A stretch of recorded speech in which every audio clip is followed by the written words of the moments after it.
জয় গোপাল, জয় গোপাল। সুতরাং আমাদের ভগবান তার সাত্বিক ঐশ্বর্যের কথাকে স্ত্রীলিঙ্গ বাচকের মধ্য দিয়ে আমাদের কাছে তুলে ধরেছেন।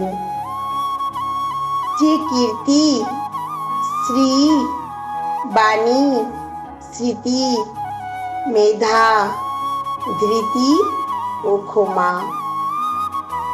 যখন কোনো ব্যক্তি এই ঐশ্বর্যগুলির মধ্যে সব কয়টি ধারণ করেন, তখন তিনি মহিমান্বিতা হন। কোনো মানুষ যখন ধার্মিক ব্যক্তি রূপে বিখ্যাত হন,